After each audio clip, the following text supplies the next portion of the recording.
Porque en el caso de la hematometria, tenemos que recordar que dependiendo del momento que se encuentre ese sangrado, puedo encontrar un contenido que pueda ser anecoico o homogéneo y aún ecogénico y heterogéneo.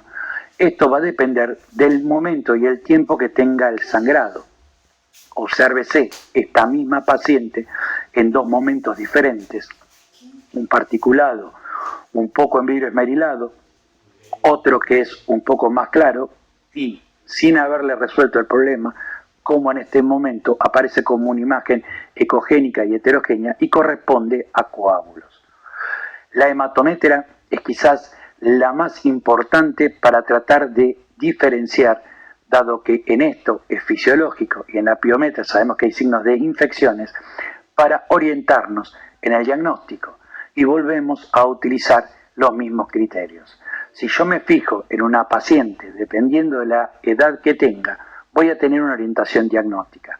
Esta paciente, que era una menorrea primaria, corresponde a una malformación uterina. Aclaro en la imagen, este correspondía al útero, que está distendido, y todo esto es la colpometría, esto producto de un tabique vaginal que tenía la paciente. Este es el sangrado posterior a un periodo agudo de una paciente que había realizado un cono uterino. Entonces voy a tener una sangre, pero no en gran cantidad. Y en la posmenopausia, como vamos a ver en la conferencia correspondiente, nos va a orientar siempre a un alto riesgo. En este caso, pensar en un cáncer de endometrio. Es frecuente que en la paciente posmenopáusica ustedes observen, cuando hacen el estudio, que el endometrio se va a encontrar desdoblado por una pequeña colección líquida. Y esto es normal, no debe generar ningún criterio de riesgo. Lo que nos interesa evaluar, como veremos más adelante, es la característica del endometrio. En este otro caso, observen un endometrio que está fino, adelgazado, con una secreción, esto es fisiológico, más allá de estas calcificaciones uterinas que corresponden a calcificación de las arterias arcuatas. Con respecto a la endometritis, tenemos que tener en cuenta que la endometritis puerperal puede ser generalmente por dos causas. Por causa canalicular ascendente, que es la primera etapa de una enfermedad inflamatoria pelviana, o bien como secundario a un DIU, o sea, un dispositivo intrauterino.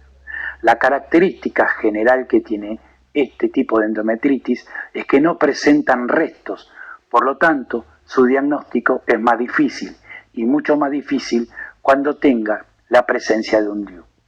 Ecográficamente no tiene signos específicos, a excepción que aparezca una colección, como fue este caso, donde podemos certificar una piómetra. Si no, el diagnóstico es clínico y la ecografía lo único que va a aportar es que no hay una endometritis abscedada, como sería este caso, y que no hay compromiso ni de las trompas ni el Douglas.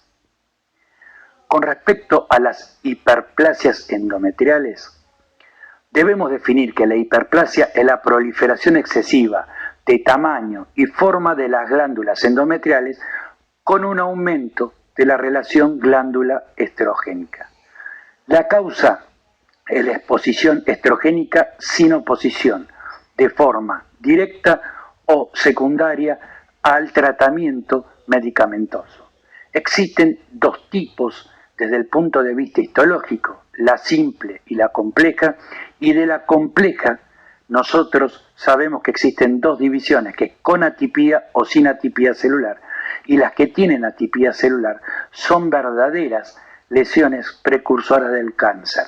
Por lo tanto, la hiperplasia endometrial, lo que nosotros buscamos es determinar a aquella paciente que tenga riesgo de tener una hiperplasia compleja. ¿Cómo hacemos el diagnóstico ultrasonográfico? Dos son los caminos que conocemos: el aumento del diámetro endometrial o una alteración de la ecoestructura. Pero la ecoestructura puede ser homogénea o mixta. Dividamos ¿cómo vamos a hacer el diagnóstico en la paciente en edad reproductiva y en la paciente posmenopáusica? Con respecto a la paciente en la edad reproductiva, si voy a tratar de hacer un diagnóstico a través de un aumento del diámetro endometrio miometrial, voy a encontrarme en una complicación. ¿Por qué? Porque no existe un punto de corte en el cual se determine en esa paciente que cicla hasta cuánto es normal en la segunda fase del ciclo un engrosamiento. En condiciones de normalidad sabemos que el endometrio en la segunda fase no suele exceder los 18 milímetros, pero en cuestiones de normalidad hay pacientes que tienen endometrios que superan los 20 milímetros, que tienen una menstruación normal y al ciclo siguiente su endometrio comienza a recorrer el camino de proliferación sin ningún inconveniente. Por lo tanto, al no tener un punto de corte máximo de la normalidad, no podemos definir en la paciente en edad reproductiva cuándo es un aumento compatible con hiperplasia endometrial. ¿Qué pasa con la paciente posmenopáusica? En la paciente posmenopáusica, lo que sí sabemos nosotros es que un endometrio atrófico es aquel que mida menos de 4 milímetros. Más de 4 milímetros, esta paciente tiene un endometrio que puede ser normal o puede contener alguna patología, pero no existe un punto de corte, dado que existen condiciones en donde el endometrio que tenga un pólipo en una paciente posmenopáusica se va a ver homogéneo y de segunda fase. Por lo tanto, lo único que podemos asegurar en la paciente posmenopáusica que no va a haber hiperplasia endometrial con un endometrio menor a 4 milímetros. Entonces pedimos ayuda a la ecoestructura y empezamos a hablar en la ecoestructura homogénea. Y en la ecoestructura homogénea sucede lo mismo, tanto en la edad reproductiva, dado que se asemeja a un endometrio de segunda fase, no hay manera de hacer diagnóstico, y en la posmenopausia, como vamos a ver posteriormente, a veces los pólipos se ven ocupando toda la cavidad endometrial como oncogénico. Por lo tanto, no es un parámetro. Es decir, aquí vamos a tener que utilizar criterios clínicos para determinar si se sugiere o no un tratamiento instrumental para hacer el diagnóstico. Mientras que si la ecoestructura es mixta, independientemente si la paciente está en estado que está ciclando o está en menopausia, la presencia de pequeños o grandes quistes dentro de una cavidad endometrial siempre es criterio de sospecha, a excepción que la paciente esté ciclando, que tenga un atraso menstrual, porque lo primero que voy a descartar es que no sea una enfermedad trofoblástica gestacional. Exceptuando este caso que tenga una HCG negativa, siempre la presencia de un endometrio de características mixtas es diagnóstico. Por lo tanto, no importa en qué momento esté, si veo imágenes quísticas, tengo un criterio de sospecha, mientras que todos los demás tenemos que utilizar criterios combinados con la clínica. Con respecto a los pólipos, primero debemos definirlos y es una hiperplasia localizada de glándulas con epitelio superficial más estroma fibroso denso que en su interior transcurren vasos con paredes gruesas. Es decir, el pólipo es un tipo de hiperplasia. La pregunta que nos hacemos es, ¿estos pólipos tienen criterios de riesgo de malignización? En la paciente menopáusica, que es la que nos interesa, si la paciente tiene sangrado uterino anormal y ustedes le están observando un pólipo, la posibilidad de malignización es muy baja, es del 3%. Cae al 2% si la paciente no tiene sangrado, si es un hallazgo casual. Y si la paciente es perimenopáusica, cae un poco más. Y en la paciente en edad reproductiva es muy baja. Por lo tanto, es una hiperplasia que raramente en la paciente posmenopáusica con sangrado uterino anormal se puede transformar en un proceso maligno. Cuando voy a hacer el estudio ultrasonográfico, voy a observar al pólipo que va a tener estas características. Va a ser ecogénico. La característica fundamental para diferenciarla es que forma parte del endometrio. Estos dos criterios que están viendo ustedes acá van a ser los criterios ultrasonográficos para diferenciarlo de un mioma. ¿Cuál es el momento óptimo para realizar el diagnóstico? Por ultrasonografía 2D, el momento óptimo va a ser entre el día 8º y 12º del ciclo. ¿Por qué? Porque como bien dijimos, el pólipo va a ser ecogénico. Para poder diagnosticarlo necesito un contraste de colores y el momento donde el endometrio es más hipoecoico es en este periodo del ciclo. Como muchos de ustedes saben, se recomienda, y lo recomienda la FIGO, que se haga en momento de postmenstruo inmediato. El problema que tiene en el caso del postmenstruo inmediato es que si yo no hago el diagnóstico en ese momento, estoy obligado a realizar ipso facto una histerosonografía. Y dado que no necesitamos consentimiento de la paciente y preparación, nosotros no lo hacemos de rutina. Por eso, el paciente, para hacer un diagnóstico de un pólipo, el momento óptimo que voy a recitar a las pacientes es el día 8 a 12 del ciclo, y la puedo realizar en postmenstruo inmediato si, solo si, al no confirmar el pólipo, se realiza una histerosonografía en el momento. La presencia de la detección del pedículo vascular puede ser que veamos un pedículo único o que veamos un pedículo ramificado, pero el diagnóstico, como ustedes están viendo acá, lo están haciendo visualmente. Por lo tanto, el Doppler colabora, pero no es imprescindible para el diagnóstico.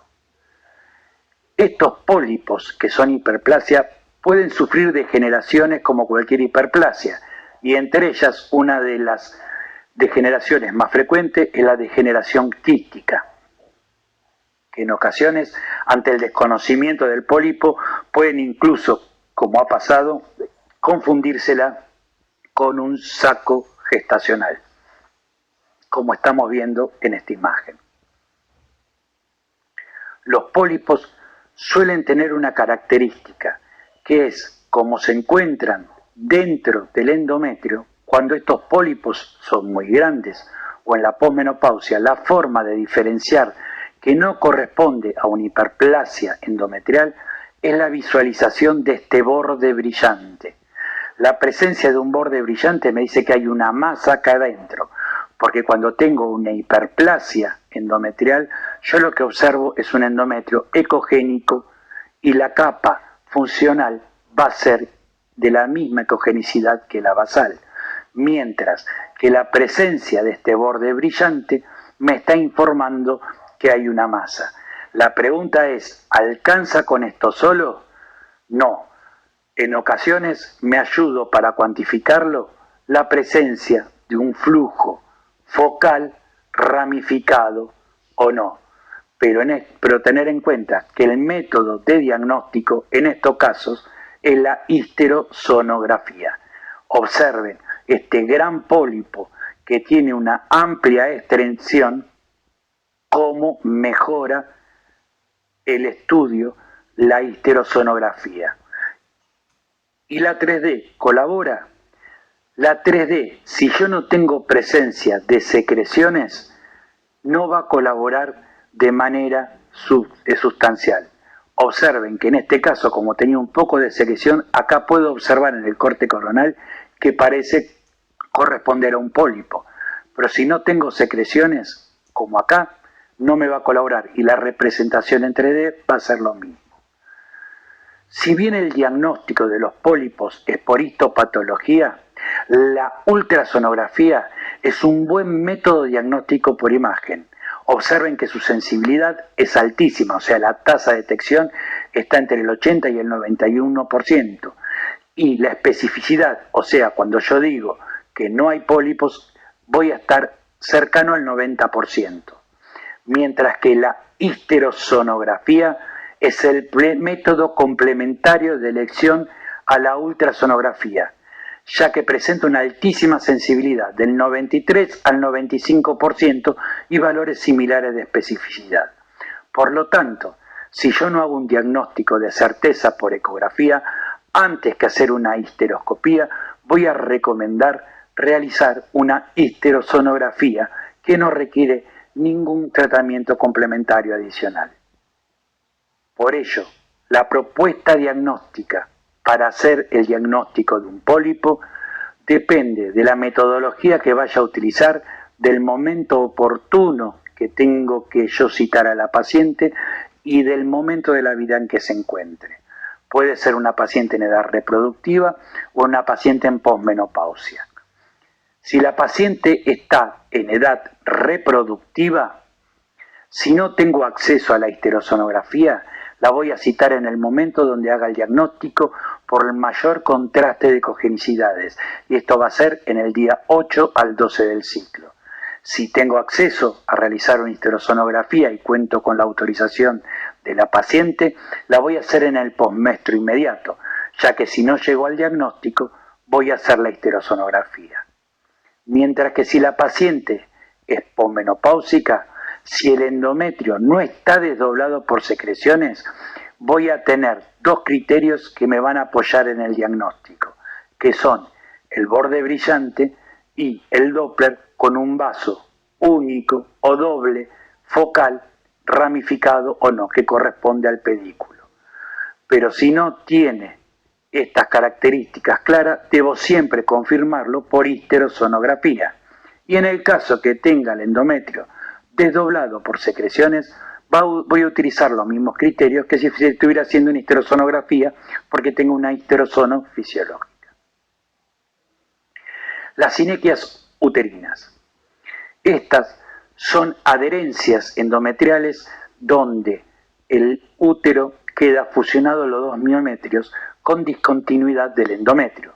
Por lo tanto, el momento oportuno para hacer este diagnóstico va a ser en la segunda fase del ciclo, dado que el endometrio va a ser grueso y en la zona donde hay una sinequia no voy a visualizar la interrupción del miometrio por el endometrio. Cuando existe paciente sin secreciones, observen cómo se ve la disrupción del endometrio con la continuidad del miometrio. Cuando la paciente tiene alguna secreción, esto colabora porque vamos a ver el tabique. Recuerden que estos tabiques fibrosos no van a contener flujo porque son fibrosos y no van a ser miometrio, sino que es un tabique fibroso. En este caso, ¿la 3D colabora? Sí, en este caso colabora, como ustedes pueden observar, me permite representar la zona de fusión de las dos paredes miometriales marcada con la línea amarilla. Lo podemos ver tanto en el corte sagital, axial, coronal, como en el rendimiento superficial. La metodología propuesta de las sinequias para hacer por estudios ultrasonográficos siempre va a ser, en la segunda fase del ciclo, realizar la ecografía 2D y ver una falta de continuidad endometrial. En ese momento realizo la 3D y voy a ver en el plano coronal claramente la falta de continuidad. Pero si queda alguna duda, voy a recitar a la paciente en posmestro inmediato y la voy a completar con una histerosonografía, que esta va a tener un alto rendimiento a excepción que la paciente tenga una falta de llenado porque la adherencia es cercana al cuello. Si no, es el método de elección complementario previo a la resolución histeroscópica, y esta histerosonografía puede hacerse a través de 2D y 3D.